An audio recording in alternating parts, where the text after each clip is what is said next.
Assalamualaikum warahmatullahi wabarakatuh. Berjumpa kembali di channel Kimia itu Ganjil.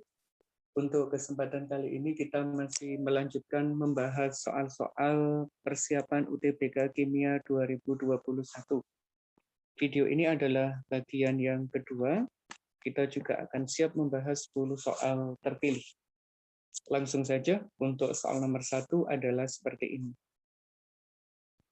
Ada atom X, nomor atomnya 5, dan Z, nomor atomnya adalah 9. Pernyataan yang salah untuk senyawa X3 adalah, cara mengerjakan, pertama kali kita harus menggambar struktur Lewis dari senyawa X3. Untuk tahu struktur Lewisnya, berarti kita harus membuat konfigurasinya dulu. X, maaf, bentar, ini belum aktif ya. X, nomornya 5, kalau dikonfigurasi adalah 2, 3. Sedangkan Z, nomor atomnya 9, kalau dikonfigurasi adalah 2, 7.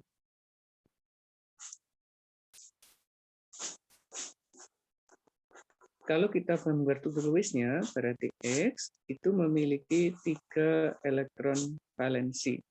Dan ketiga-tiganya dipakai berikatan dengan Y. Nah, gitu. Artinya, ini adalah senyawa yang berikatan kovalen. Berarti ini benar.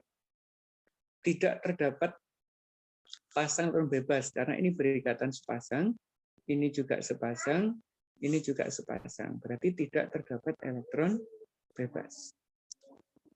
Bentuk molekulnya adalah segitiga datar. Tahunya dari mana? Yaitu dari bilangan koordinasinya yang sama dengan 3. Koordinasi 3 tanpa ada elektron bebas berarti dia membentuk segitiga datar. Karena dia bersifat nonpolar, berarti momen dipolnya adalah 0. Untuk hibridisasinya, karena koordinasi 3 berarti ada S, P2. 1 ditambah 2 ketemunya 3. Kalau di sini ada sp3, berarti bilangan koordinasinya itu ketemunya adalah 4. Berarti yang salah adalah yang E, yaitu hibridisasinya sp3. Begitu aja untuk soal nomor 1. Untuk soal nomor 2, di bawah ini reaksi yang tidak dapat menghasilkan karbon dioksida. Yang mana kira-kira? Untuk yang pertama ada pembakaran metana. Metana itu tergolong senyawa hidrokarbon. Berarti punya rumus umum CXHY. Kalau dia dibakar dengan oksigen, hasilnya adalah CO2 dan H2O. Berarti dia menghasilkan CO2. Ini juga sama dengan golongan alkohol. Ini tinggal ditambah O aja, karena alkohol sebanyak Z gitu ya. Kalau dibakar dia juga bisa menghasilkan gas CO2 dan H2O. Bagaimana dengan fermentasi gula? Gula itu mirip karbohidrat. Kalau ada C6, H12, O6 difermentasi, dia akan menghasilkan gas CO2 dan hasil utamanya adalah CH3, CH2OH sebagai golongan alkohol. Nah, sementara untuk asam etanol dengan kalsium karbonat, itulah yang tidak menghasilkan karbon dioksida. Karena reaksinya begini. CH3COOH, kalau ketemu dengan kalsium karbonat, CaCO3, itu akan membentuk ini, H2CO3. H2CO3 ini juga mudah terurai, membentuk H2O dan CO2. Sehingga ini bisa menghasilkan, ini bisa menghasilkan, yang ini tidak ya. Yang ini menghasilkan, yang ini juga menghasilkan. Tentu yang tidak menghasilkan adalah yang C, yaitu oksidasi etanol. Etanol itu CH3CH2OH Kalau dioksidasi itu menjadi aldehid, CH3 CHO, tidak menghasilkan gas karbon dioksida. Sehingga untuk nomor 2 jawabannya adalah yang C. Ini yang nomor 3.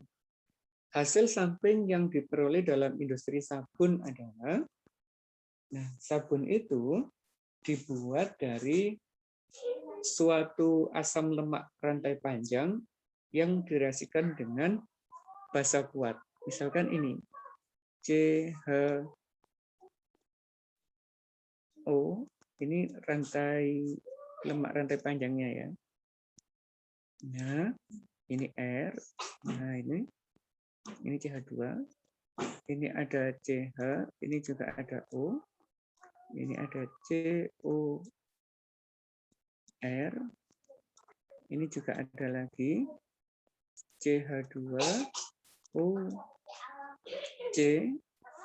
COR, direaksikan dengan basa kuat. Nah, reaksinya nanti ini adalah hidrolisis, pemutusan ikatan pada senyawa ester.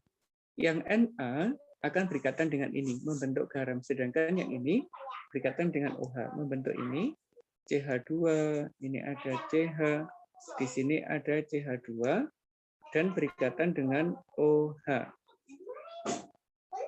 Ini yang disebut sebagai hasil samping itu, yang dikenal sebagai gliserol. Sedangkan ini itu bisa berubah menjadi garam, misalkan menjadi RCOONA. Lah RCONA inilah yang disebut sebagai sabun. Ini sebagai hasil sampingnya. Jadi jawabannya adalah yang gliserol.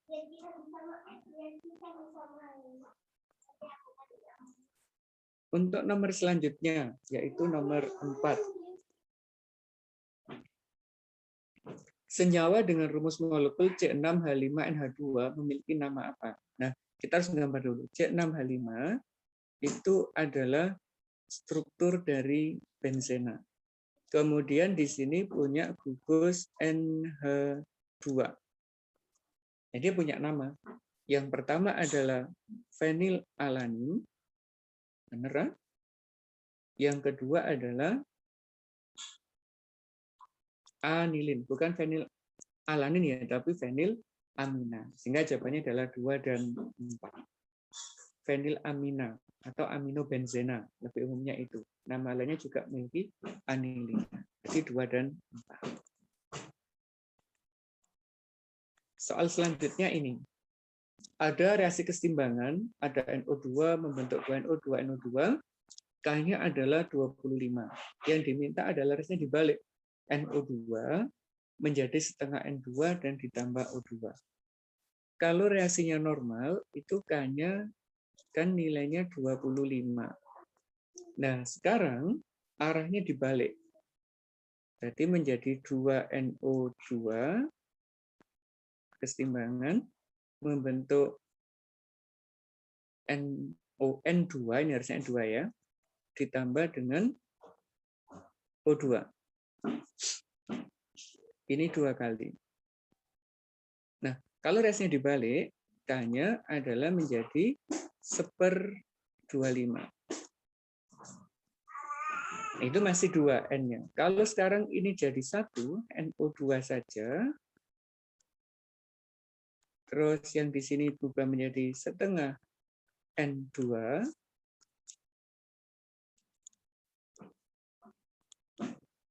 ini setengah N2 ditambah dengan O2, berarti kan dibagi. Ini ke sini dibagi 2. Kalau K-nya itu menjadi akar, berarti K-nya menjadi 1/25 di akar, yaitu menjadi 1/5. Kita gunakan karakteristik dari tetapan kesetimbangan. Ini jawabannya.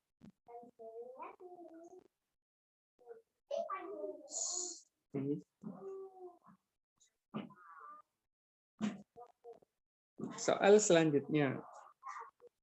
yaitu di bab stoikiometri. Ini ada aluminium ditambah dengan HCl, itu bisa membentuk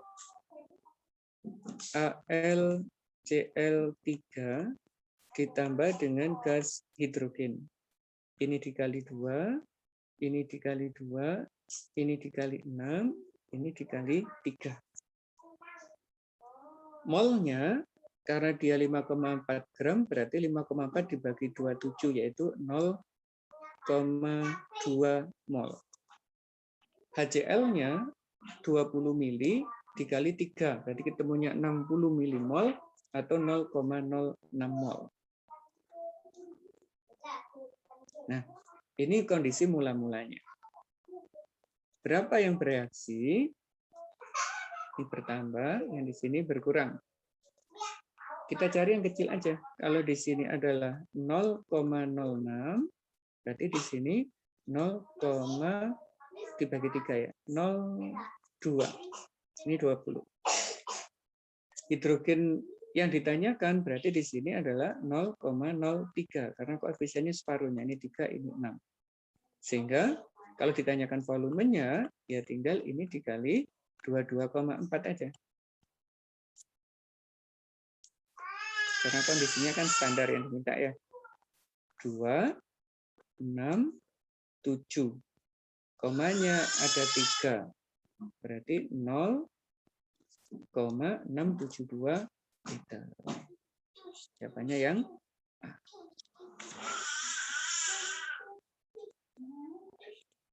Soal selanjutnya. Ini berhubungan dengan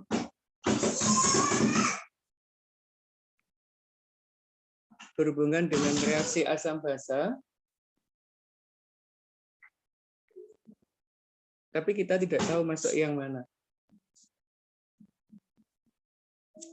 Karena di sini ada asam asetat 50 mili 0,1. Kalau kita cari molnya adalah 5 milimol. Ini ada NaOH 0,1, 50 mili juga 0,5 mol atau 5 milimol. Sehingga molnya sama. Kalau molnya sama, itu pasti masuk bab hidrolisis. Nah, kemudian karena ada asam lemah dan basa kuat, hidrolisisnya akan mengalami hidrolisis bagian dengan dominan basa kuat sehingga pH-nya adalah 7. Berarti yang 4 itu benar. Larutan yang terbentuk apakah bersifat basa? Iya, karena mengandung basa kuat. Ini benar.